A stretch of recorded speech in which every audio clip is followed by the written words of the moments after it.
குமாரன் உங்களை விடுதலை ஆக்கினால் மெய்யாகவே விடுதலை ஆவீர்னு சொல்லப்பட்டிருக்கு. ஆமென். நீங்கள் எப்பேற்பட்ட பாவத்திலிருந்து ஆண்டவர் உங்களை ரட்சித்து இருந்தாலும் சரி, ரட்சிப்பு கொடுத்தது மட்டும்தான். ஆமென்.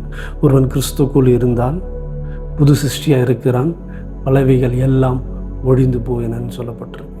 ஆமென். உங்கள் பாவமான வாழ்க்கை, உங்கள் பாவமான பழைய வாழ்க்கை எல்லாவற்றையும் கர்த்தர் புதிதாய் மாற்றிவிட்டார். ஆமென். திரும்பவும் உங்களுடைய பழைய வாழ்க்கைக்கு சாத்தான் உங்களை இழுக்க பார்ப்பான். ஜாக்கிரதையாக இருங்க. தப்பான கான்டாக்ட்ஸ், தப்பான கெட்ட பழக்கம், ஹோமோசெக்சுவாலிட்டியாக இருந்தாலும் சரி, எந்த ஒரு பாவமான காரியங்களாக இருந்தாலும் சரி, இங்கே விட்டு வந்ததை திரும்பி பார்க்காதீங்க. கர்த்தர் உங்களை புது சிருஷ்டியாக மாற்றிட்டாரு. உங்களுக்கு குற்ற உணர்ச்சியை கொடுப்பான். தப்பான கான்டாக்ட்ஸ், தப்பான ஃப்ரெண்ட்ஸை வச்சு உங்களை மறுபடியும் நீ பாவின்னு பேச வைப்பான். இதுதான் உன் அடையாளம்னு சொல்லிட்டு உங்களை ப்ரூஃப் பண்ண பார்ப்பான். ஜாக்கிரதையாக இருங்க. கர்த்தருக்குள்ளே நீங்கள் புது மனுஷனாக இருக்கிறீங்க. கர்த்தருடைய கரம் உங்களோடு இருக்கிறது.